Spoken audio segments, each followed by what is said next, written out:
पुराने समय की बात है।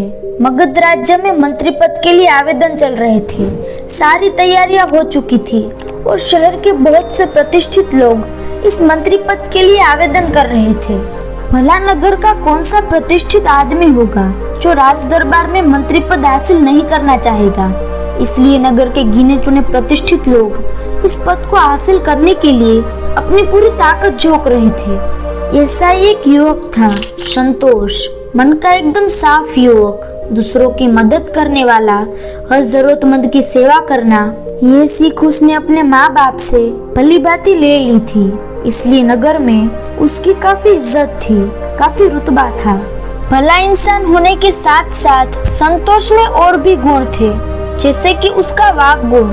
वो जब बोलता था तो लोग सुनते ही रह जाते थे।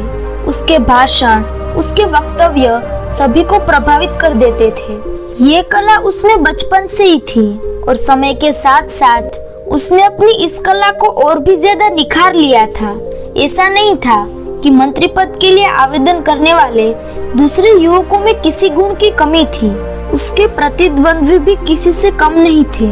वो भी अपना भरपूर प्रयास कर रहे थे और उनमें भी किसी गुण की कोई कमी नहीं थी। लेकिन संतोष के पास बोलने की ताकत दूसरों से ज्यादा थी। वो जब बोलने लगता था तो लोग उसकी वाणी से प्रभावित हो जाते थे और मंत्री पद के लिए यही गुण सबसे सर्वश्रेष्ठ होना चाहिए। यही गुण आपको मंत्री पद दिलवा सकता है। अगर आप अपने भाषण और अपने वक्तव्य से अपनी जनता को, अपने नगर के लोगों को प्रभावित कर पाते हो तो आप मंत्री पद के लिए अच्छे दावेदार हो सकते हो। इसी कारण संतोष का रुतबा पूरे नगर में फैला हुआ था और उसकी प्रतिष्ठा को और भी ज्यादा नगर में फैलाने के लिए उसके दोस्त, उसके चाहने वाले जी जान एक करके लगे हुए थे। उन्हीं दोस्तों में संतोष का एक दोस्त विपिन हुआ करता था। विपिन संतोष का बचपन का मित्र था और दोनों में बहुत गहरी मित्रता थी। लेकिन संतोष की तरह विपिन उस नगर का कोई प्रतिष्ठित युवा नहीं था। वो एक साधारण से परिवार से था और ना ही उसमें भाषण देने का या कोई वक्तव्य पेश करने का कोई कौशल था। वो सिर्फ अपने दोस्त संतोष को जिताने के लिए दिन रात एक कर रहा था और संतोष भी इस बात से भली भांति परिचित था। वो अच्छी तरह से जानता था कि विपिन मुझे जिताने के लिए कोई कसर बाकी नहीं छोड़ रहा है और इस कारण से संतोष अपने दोस्त विपिन की बहुत इज्जत करता था और अपने सारे दोस्तों में उसे ही सबसे सर्वश्रेष्ठ समझता था। और जल्द ही वो समय भी आ गया जब आवेदन होने वाला था और इसके बाद मंत्री पद के आवेदन के लिए जो परिणाम सामने आया उसको देखकर संतोष फूला नहीं समाया, क्योंकि उसने एक अभूतपूर्व जीत हासिल की थी। उस नगर में कोई भी इतनी वोटों से कभी नहीं जीता था जितना कि संतोष जीता था। संतोष अपनी इस जीत से फूला नहीं समा रहा था। जब मगध के सम्राट ने जनता को वक्तव्य देने के लिए संतोष को ऊपर बुलाया तो संतोष ने उन सभी का आभार व्यक्त किया जिन्होंने संतोष पर अपना भरोसा दिखाया था और साथ ही उसने अपने सबसे अच्छे दोस्त विपिन को भी संबोधित करते हुए कहा, ये जीत विपिन के बिना संभव नहीं हो पाती। मैं विपिन का बहुत आभारी रहूंगा और विपिन जैसा दोस्त जिसे मिल जाए उसे कोई कैसे हरा सकता है। इस वक्तव्य के पहले विपिन को ना तो सम्राट जानता था और ना ही वहाँ की जनता जानती थी, लेकिन इस वक्तव्य के बाद सब लोग विपिन को पहचानने लग चुके थे। धीरे धीरे समय बीतता रहा और अब संतोष दरबारियों के मंत्रियों में एक अहम दबदबा रखता था। सम्राट भी उसके विचार और उसकी सलाह को सबसे ज्यादा तवज्जो देते थे। लेकिन एक अच्छा इंसान होने की वजह से संतोष अपने दोस्त विपिन को भी अपने साथ ही रखता था और कोई भी सलाह मशवरा करना हो तो वो विपिन की सलाह जरूर लिया करता था। इसी वजह से धीरे धीरे विपिन का रुतबा संतोष से ज्यादा बढ़ने लगा और सम्राट संतोष की सलाह से ज्यादा विपिन की सलाह को तवज्जो देने लगा। इस बात से संतोष के मन में कभी भी घृणा उत्पन्न नहीं हुई, क्योंकि वो तो विपिन को अपना बहुत अच्छा दोस्त समझता था और वो खुद चाहता था कि विपिन अपने जीवन में आगे बढ़े। लेकिन धीरे धीरे समय बदलने लगा, या यूं कहे कि इंसान बदलने लगा।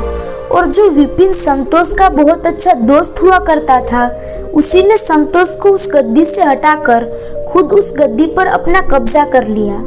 इस बात से किसी को कोई परहेज नहीं था, क्योंकि विपिन बहुत ही वाक चतुर था। वो ऐसी ऐसी सलाह सम्राट को देता था कि सम्राट भी उससे सम्मोहित हुए बिना नहीं रह सके। और सम्राट ने भी जब विपिन को संतोष का पद लेने के लिए कहा, तो विपिन के रास्ते की सारी बाधाएं स्वयं ही खत्म हो गई। अब मंत्री पद की गद्दी पर संतोष की जगह विपिन विराजमान हो चुका था। और धीरे धीरे विपिन ने अपने दोस्त संतोष को उस राज दरबार और अपने आप से दरकिनार कर दिया। अब संतोष के लिए उस राज दरबार में कोई जगह नहीं थी।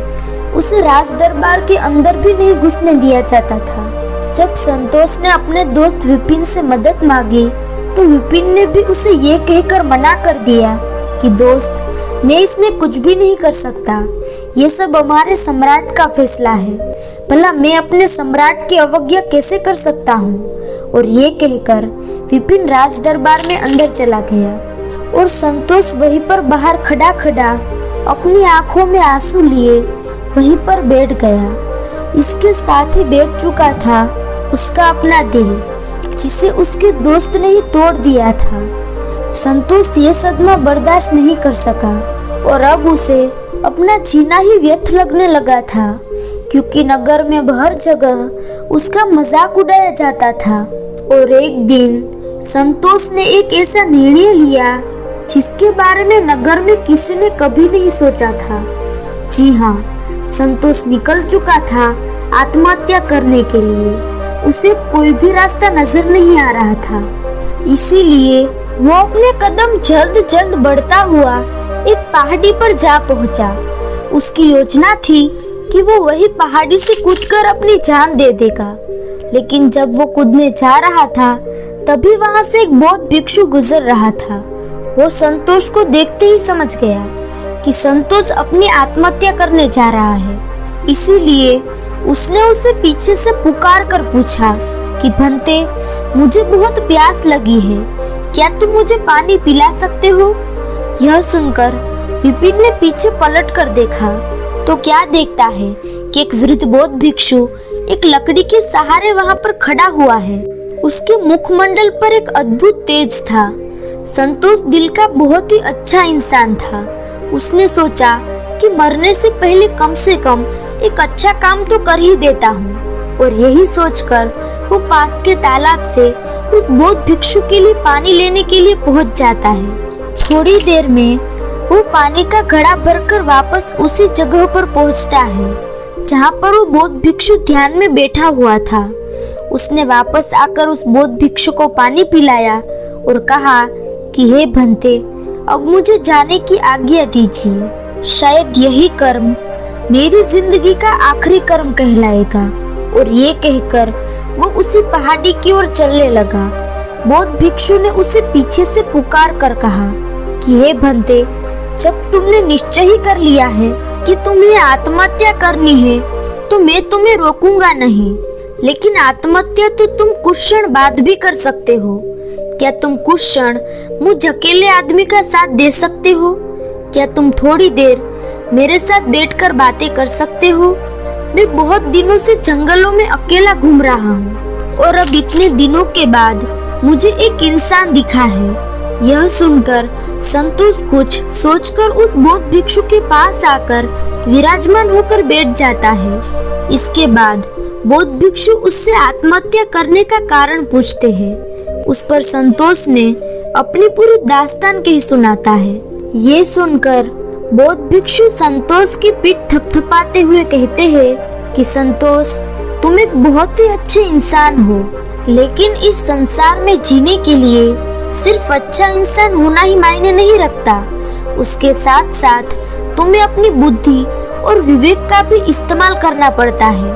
अगर तुम सिर्फ एक अच्छे इंसान बनकर एक अच्छा जीवन व्यतीत करना चाहते हो, तो तुम एक साधारण इंसान बनकर कर सकते हो। लेकिन अगर तुम्हारे ऊपर किसी पद की जिम्मेदारी है, तो उस पद की रक्षा करने के लिए तुम्हें अपनी बुद्धि और विवेक का इस्तेमाल करना होगा। कभी भी अपनी पद की सुरक्षा हेतु ये 7 बातें किसी को मत बताना, वरना तो तुम मुसीबत में पड़ जाओगे। ध्यान से सुनना। पहली बात जो किसी को नहीं बतानी चाहिए वो है अपनी आमदनी। अगर तुम किसी को अपनी आमदनी बता देते हो तो उस आदमी की अपेक्षाएं आपसे बहुत ज्यादा बढ़ जाती है, और जब आपका वो दोस्त आपसे मदद मांगता है और आप उसकी मदद नहीं करते तो उसके मन में घृणा उत्पन्न हो जाती है, क्योंकि वो सोचता है कि इतनी आमदनी होने के बावजूद मेरा ये दोस्त मेरी सहायता क्यों नहीं कर रहा है। और इसी के साथ आपकी आमदनी ठगों और चोरों को भी आकर्षित करती है। ठग और चोर अपना शिकार बनाने के लिए आपके पीछे पीछे चलेंगे और नई नई योजनाओं के तहत आपको फंसाने की कोशिश करेंगे। इसीलिए याद रखना, जब तक जरूरत ना हो, जब तक आवश्यकता ना हो, अपनी आमदनी किसी को भी मत बताना।